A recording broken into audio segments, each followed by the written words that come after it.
সবকিছু পাওয়ার পরে যদি মালিককে ভুলা যায়, তাইলে মালিকের এই কথা বলা বৈধ যে তোর মতো অকৃতজ্ঞ কেউ নাই। এই জন্যই আল্লাহ বলতেছে, মানুষ তোর চেয়ে অকৃতজ্ঞ কেউ নাই। তো মানুষ হিসাবে অস্তিত্ব নিছি আল্লাহর ইচ্ছায়, ঠিক না? হ্যাঁ না আমাদের ইচ্ছায়? শুধু মানুষ তো না, মুসলমানের ঘরে অস্তিত্ব নিছি আল্লাহর ইচ্ছায়। আল্লাহ মুসলমানের ঘরে আমাদেরকে অস্তিত্ব দিয়েছেন। আজকে যদিও ইসলামের বাজার নাই, ইসলামের বাজার নাই বিদায় ইসলামের মূল্যায়ন স্বয়ং মুসলমানদের কাছেও নাই। বাজার নাই, যেই জিনিসের চল না থাকে ওই জিনিস বুঝানো বড় কঠিন হয়, ঠিক না? একটা উদাহরণ দিলে দেখি বুঝে আসে কিনা। মুসলিম শাড়ি একটা ম্যাসের খোসার ভিতরে আসতো 14 হাত শাড়ি, ঠিক না? সত্য তো? ঢাকার মুসলিম শাড়ি শুনছেন কোনোদিন? না, ইয়াংরা মনে হয় শুনে নাই।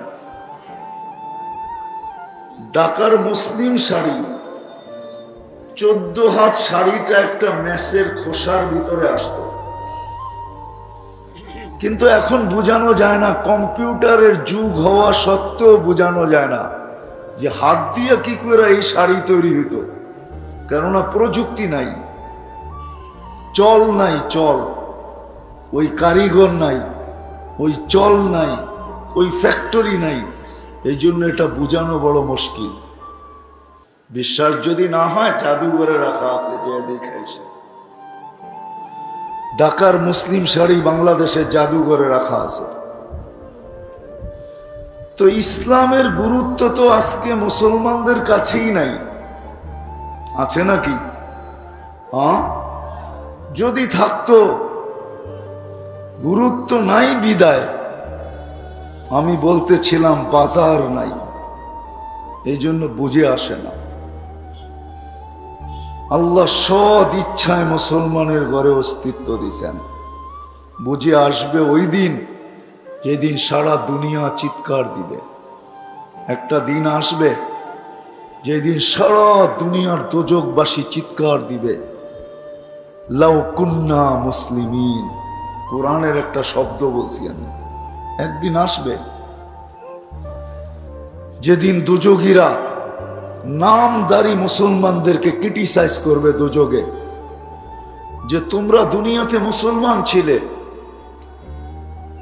কিন্তু আজকে তোমরা আমাদের সাথে। কেননা যতই ইসলামকে মানেন আর না মানেন, কিন্তু যেদিন আইডি কার্ডের জন্য ফর্ম ফিল আপ করছেন, ওই দিন ধর্মে কি লেখছেন? কি?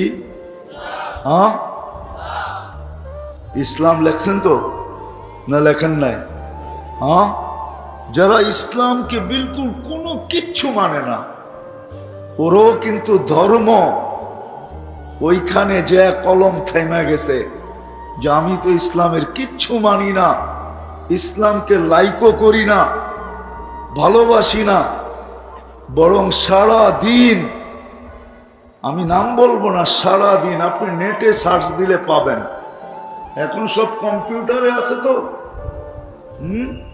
আইডি সফটওয়্যারে যে সার্চ দিয়া দেখবেন, যারা সারা দিন ইসলামের বিরুদ্ধে বলে, আইডি সফটওয়্যারে যে সার্চ দিয়া দেখেন, ও ধর্ম ইসলাম লিখছে, ইসলাম। কেননা ওর কলম ওইখানে যে থাইমা গেছে। তো একদিন দুনিয়া চিৎকার দিবে, যেদিন কাফেররা বলবে তোমাদের ইসলাম তোমাদেরকে কি লাভ দিল? আইডির ফর্ম ফিল আপ করার সময় তো তুমি মুসলমান লেখছো, ইসলাম। তো ইসলাম তোমাকে কি কাজে দিল? আজকে তো তোমরা আমার সাথে। ওই দিন আল্লাহ ঘোষণা দিবে, আখরিজ, বাহির করো। যে নামদারি মুসলমানও ছিল তাকে বাহির করো। ওই দিন সারা দুনিয়ার দোজখীরা চিৎকার দিয়া বলবে, লাউ কুন্না মুসলিমিন। হায়, আমরা যদি এরকম নামদারি মুসলমানও হইতাম তাহলে আজকে আমাদেরকে চিরদিনের জন্য বাহির করে নিয়ে যাওয়া হতো। তো কথা গুছায় আনতেছি, যেটা বুঝাইতে চাইতেছি যে আল্লাহ সদ ইচ্ছায় মুসলমানের ঘরে অস্তিত্ব দিছেন। এর চেয়ে বড় একটা পুরস্কার দিছেন আল্লাহ আমাদেরকে, সদ ইচ্ছায় সর্বশ্রেষ্ঠ নবীর উম্মত বানাইছেন। যত শুকরিয়া আদায় করেন কম হবে। এই নবীর উম্মত হইতে পারার কারণেই তিনবার আল্লাহর কুদরতি হাতের ছোঁয়া লাগছে আমাদের উপরে। কুদরতি হাত কয়বার? হ্যাঁ, একবার জন্মলগ্নে, একবার বাছাই পর্বে। বাছাই বোঝেন? বাজারে গেলে সবজিটা নিজে বাইছা বাইছা নেন না, ফলটা বাইছা বাইছা কিনেন না? আল্লাহ আমাদেরকে বাইছা বাইছা বাইছা, আমাদের রং যেমনই হোক, আমাদের ঢং যেমনই হোক, আমাদের পেশা যেমনই হোক, আমাদের বাসা যেমনই হোক, আমাদের বংশ যেমনই হোক, আমাদের চলাফেরা যেমনই হোক, আমি বুকে হাত দিয়া বলতে পারি যে কোটি কোটি মানুষের ভিতর থেকে বাছাই করা যখন আমি আল্লাহর কুদরতি হাতে আসছি, তো আল্লাহ বলছে তোকে উম্মতে মুহাম্মদী বানাইলাম। আল্লাহ আমাদেরকে বাছাই করা উম্মতে মুহাম্মদীর অন্তর্ভুক্ত করছেন। ওইদিকে গেলে আবার আমার কথা হারায়া যাবে যে উম্মতে মুহাম্মদী হইতে পারার কারণে আমি কতটুকু লাভবান, ওটা ভিন্ন আলোচ্য বিষয়। কিন্তু এতটুক জানেন, ইমাম গাজালি রহমতুল্লাহ আলাইহি লেখছেন যে তোমার জন্য ফরজে আইন, নামাজ যেরকম ফরজ এরকম ফরজ, এরকম ফরজ যে তুমি উম্মতে মুহাম্মদী হইতে পারছো, এটার জন্য শুকরিয়া আদায় করা ফরজ যে আল্লাহ উম্মতে মুহাম্মদী বানাইছে। তো যেটা বুঝাইতেছিলাম যে নিজেকে মানুষ ভাবে বা মানুষ হিসাবে পরিচয় দেয়, তার সামনে দুটা রাস্তা উন্মোচিত, খোলা, সুস্পষ্ট কথা, দুটা রাস্তা। এই ছোট জীবনটা দ্বারা, এক নম্বর এই ছোট জীবনটা দ্বারা, 60-70 বৎসরের জীবনটা দ্বারা আপনি এই দুনিয়াটায় গুছাইতে পারেন, দুনিয়া গুছাইতে পারেন বা গুছানোর জন্য দৌড়াইতে পারেন। এটা হলো একটা রাস্তা। 60-70 বৎসরের জীবন, 60 সানা ও 70 সানা, 60-70 বৎসর ইচ্ছা স্বাধীনতা দিছেন বিদায়। দুটা রাস্তা আমাদের সামনে উন্মোচিত। ইচ্ছা স্বাধীনতা দিছেন বিদায়, কোন সৃষ্টিকে আল্লাহ ইচ্ছা স্বাধীনতা দেন নাই। এই জন্য মাঝে মাঝে আল্লাহ আমাদের দৃষ্টি আকর্ষণ করেন, সারাদিন নিচে চায় হাঁটিস না, মাঝে মাঝে আকাশটাও দেখিস। দূরত্ব কতটুকু, কোথাও খুঁটি নাই। যদি আমি ওটাকে ইচ্ছা দিয়া চালাইতে পারি, হুকুম দিয়া চালাইতে পারি, ইচ্ছা স্বাধীনতাকে হরণ করে চালাইতে পারি, তো মানুষ তোকেও চালাইতে পারি। কিন্তু ইচ্ছা স্বাধীনতা দিছেন বিদায় কিচ্ছু বলে না, পক্ষে বললেও কিছু বলে না, টকশোতে বইয়া বিরুদ্ধে বললেও কিচ্ছু বলে না। ইচ্ছা স্বাধীনতা দিছেন এই জন্য কিচ্ছু বলেন না। আল্লাহ বলে ওকে আমি ইচ্ছা স্বাধীনতা দিই নাই, মানুষ তোকে দিছি। বলছে আকাশটা যদি বুঝে না আসে তো উনদুরিলা শামসি ওয়া শুআইহা, সূর্য দেখার কিরণ দেখ। সূর্যকেও আমি ইচ্ছা স্বাধীনতা দিই নাই, তোর দুনিয়ার থেকে 13 লক্ষ গুণ বড়। পার ঘন্টায় 6 লক্ষ কিলোমিটার বেগে দৌড়াইতেছে, 365 দিন 365 কক্ষপথে উঠতেছে আর ডুবতেছে। আমি ওকে ইচ্ছা স্বাধীনতা দিই নাই, মানুষ তোকে দিছি। ইচ্ছা করলে তোকেও আমি ইচ্ছা স্বাধীনতা না দিয়া ওর মতো চালাইতে পারতাম। এটাও যদি বুঝে না আসে, তবে আল্লাহ বলতেছে উনদুর ইলাল জিবালি ওয়া ইস্তিকরারিহা, পাহাড় দেখার ধীরতা দেখ, পাহাড়কেও আমি ইচ্ছা স্বাধীনতা দিই নাই। উন্দুরিলাল বিহারি ও আমওয়াজিহা, সমুদ্র দেখার তরঙ্গমালা দেখ, ওটাকেও আমি ইচ্ছা স্বাধীনতা দিই নাই। উন্দুরিলাল আরদি ওয়া ইত্তিসাইহা, দুনিয়ার জমিনকেও আমি ইচ্ছা স্বাধীনতা দিই নাই। জিবরিলকেও দেই নাই, মিকাইলকেও দেই নাই। কোন সৃষ্টিকে আল্লাহ ইচ্ছা স্বাধীনতা দেন নাই, শুধু আপনাকে আমাকে দিয়েছেন। তো ইচ্ছা স্বাধীনতার কারণে আপনার কাছে রাস্তা খোলা, উন্মোচিত। 60-70 বছরের জীবনটা দিয়া এই দুনিয়াটাকে গুছাইতে পারে। কিন্তু সত্য এটাই, যেখান থেকে আসছি ওইখানে চলে যাব। এইখানে থাকার সুযোগ কারো ছিল না, না আছে না থাকবে। যদি সুযোগ হইতো তাহলে একজনের ছিল। কবি এটাই বলেন, লাউ কানাতিদ দুনিয়া মুখাল্লাদা, দুনিয়া যদি চিরদিন কারোর জন্য হতো তাহলে মা মাতা মুহাম্মাদা, মুহাম্মদুর রাসূলুল্লাহ সাল্লাল্লাহু আলাইহি ওয়াসাল্লাম কোনোদিন দুনিয়া ছেড়ে যেতেন না। উনি চিরদিন দুনিয়ায় থাকতেন, কেননা ওনার জন্যই এগুলা তৈরি, ওনার জন্যই, ওনার কারণেই জগৎটা তৈরি। সৃষ্টির সর্দার উনি চিরদিন থাকতেন। উনি যখন থাকেন নাই, তা আপনার আমার থাকার সুযোগ নেই। আবারও বলতেছি, 60-70 বছরের প্রথম ধারা, নিয়ম, প্রথম রাস্তা, 60-70 বছর দিয়ে এই দুনিয়াটাকে গুছাইতে পারি বা গুছানোর জন্য দৌড়াইতে পারি। কেউ হয়তো গুছায়া ফেলে আর কেউ দৌড়াইতে থাকে। দুনিয়ার জীবনটাকে আমি গুছাইতে পারি, এটা হলো প্রথম ধারা। আল্লাহ ইচ্ছা স্বাধীনতা দিছেন বিদায়, এই ইচ্ছা আমাকে দিছেন, স্বাধীনতা দিছেন, তুমি গুছাইতে পারো, কিচ্ছু বলবো না। আরেকটা হলো এই ছোট জীবনটা দ্বারা ওটাকে গুছানো, আখিরাতকে গুছানো। দুনিয়ার গুছানোর সাথে সাথে আখিরাতটাকে গুছানো,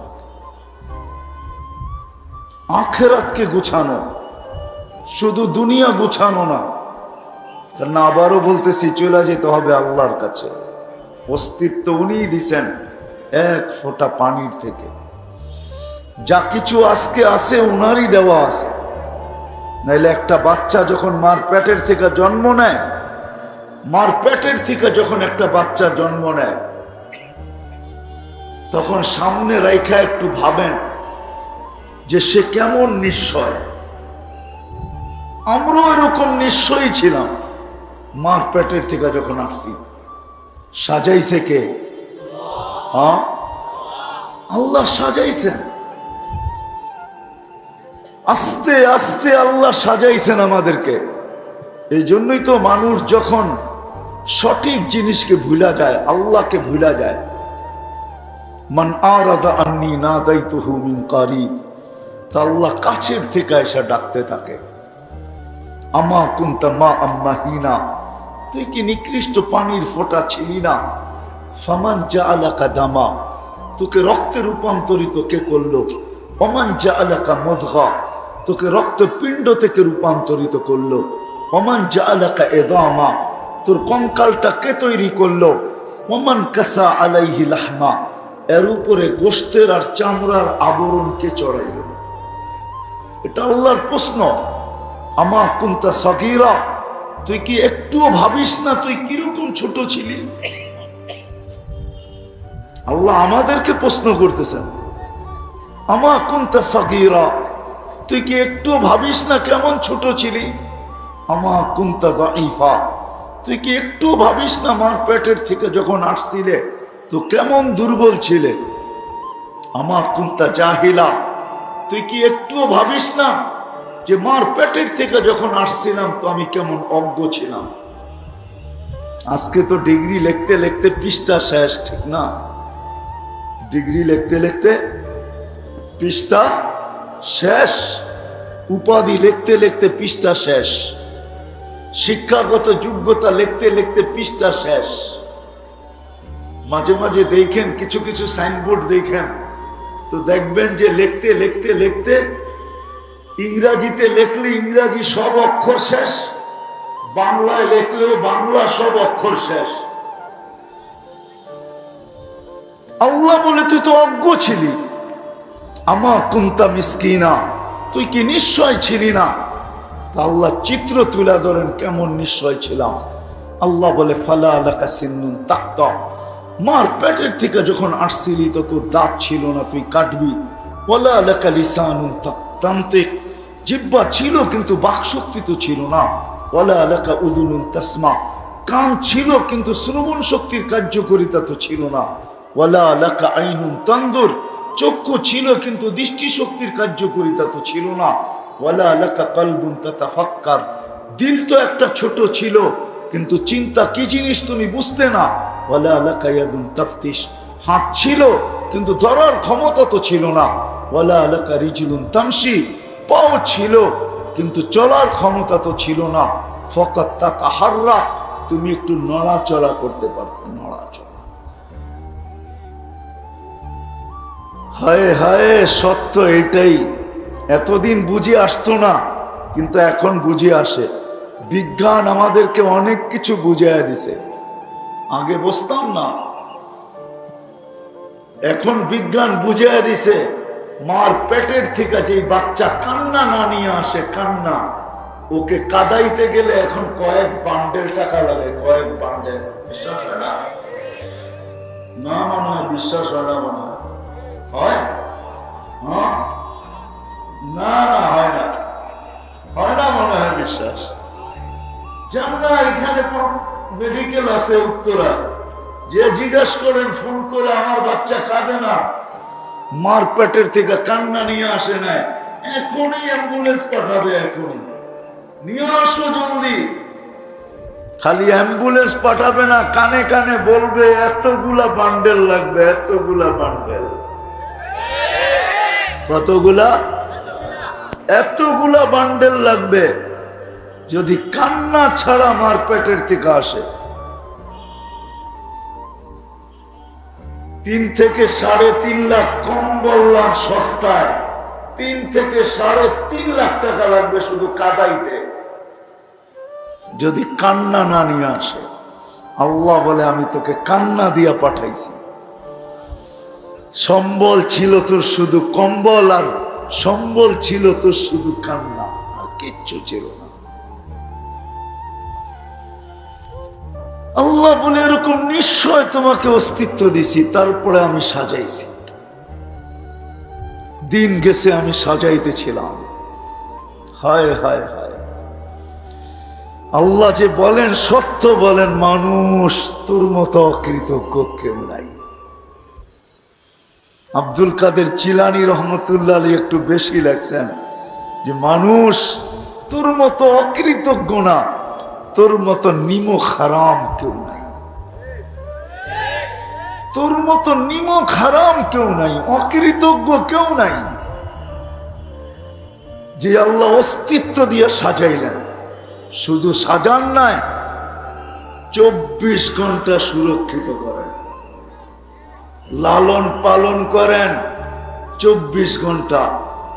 শুধু অস্তিত্ব দেন নাই, অস্তিত্ব দিয়ে সাজাইছেন, শুধু সাজান নাই, 24 ঘন্টা সুরক্ষিত করেন, 24 ঘন্টা।